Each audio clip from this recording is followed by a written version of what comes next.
I'm not sure if I can frame the Treverii for the Iberian interference in Gaul. Yet, that wouldn't stop me. If I told my people the Treverii were stealing from us instead, it would anger everyone. With their rage at the same level as mine, a conflict would be well supported.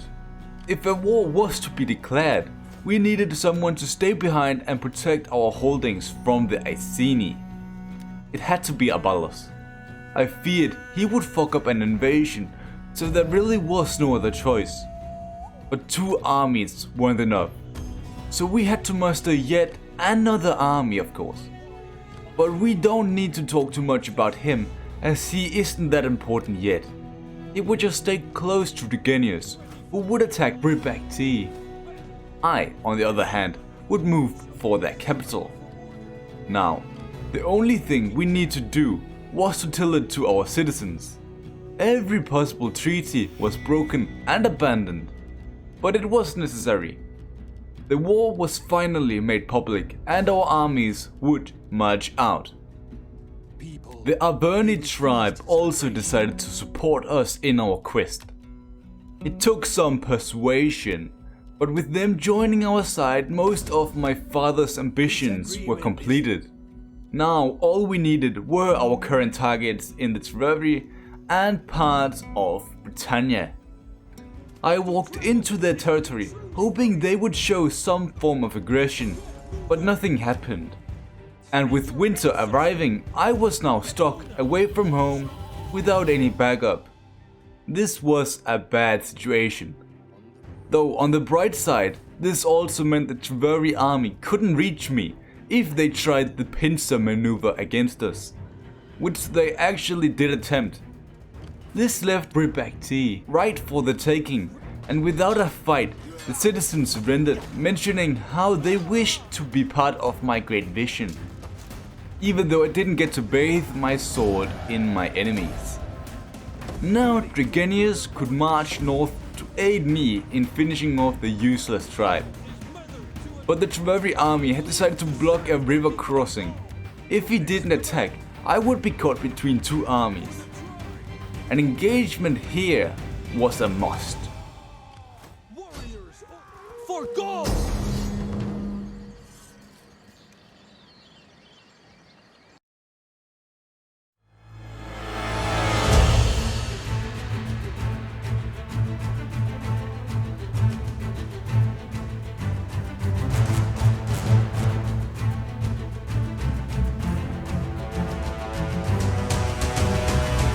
In this area, Regenius had 2 ways to cross the river. A bridge and a shallow part of the water, both well defended. He decided to use his archers to capture the bridge, while his spears would hold off the enemy. To the left, on the other hand, he would make a full-on charge with his swordsmen.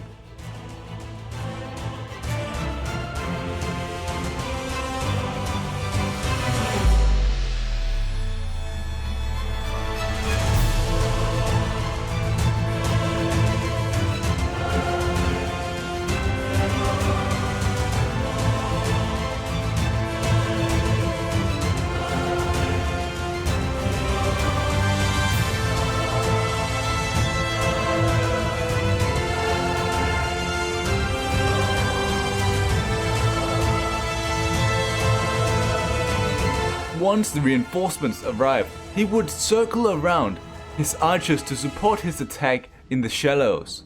Any melee unit would run towards the bridge.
Eventually, parts of the enemy line defending the shallows broke, meaning the elite Cenobomb warriors could encircle the enemy.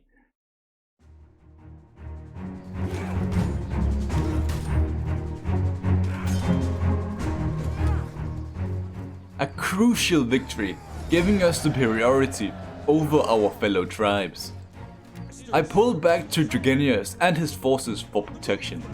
This way I wouldn't get outnumbered if the enemy went on the offensive again. Once we had accounted for our soldiers, we moved out. I was tempted to launch an attack on a small outpost outside of the town, but decided against it for now.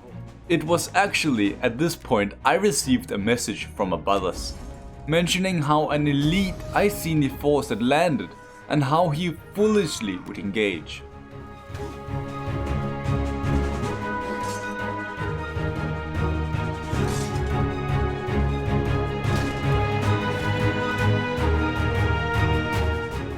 And lose most of our defending forces.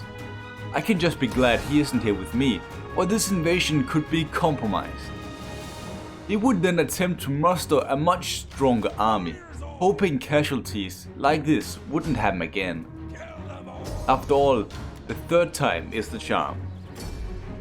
No matter, I laid siege to the Treverii capital, trying to starve them out. It worked so well the garrison became desperate enough to sally out. This would be a massive battle.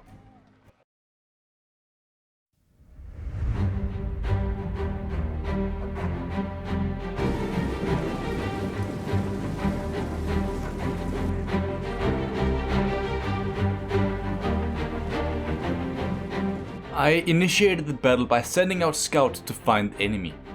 In the meantime, I would wait for our reinforcements.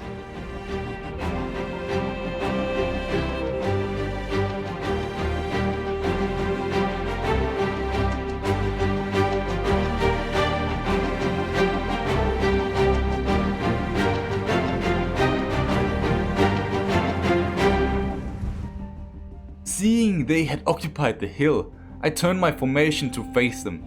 But as they were approaching us, they didn't see my hidden units just behind them. They had walked straight into a trap. My elite units would suddenly charge in the center, our spears to their right would fall back, appearing weak for an enemy engagement, giving space for our naked swordsmen to appear from behind. Our cavalry did their own thing on the left.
In the beginning it looked like we were about to be outflanked, but now the tables had turned. We kept getting favorable deals till the enemy dropped their weapons and surrendered. The war was finally over. No one in Gaul could rival our might. We only had the Sequani tribe to our south to worry about. Never mind, a scout quickly discovered they were slave traders, and that was something us Gauls didn't look kindly upon. We eliminated their forces, securing 4 provinces under our control. Now, my vision for a burning Rome was within reach. I mustered 4 major armies, strong enough to fight on their own, although I preferred if they stayed together. We only had one road to follow, the one into the mountain path.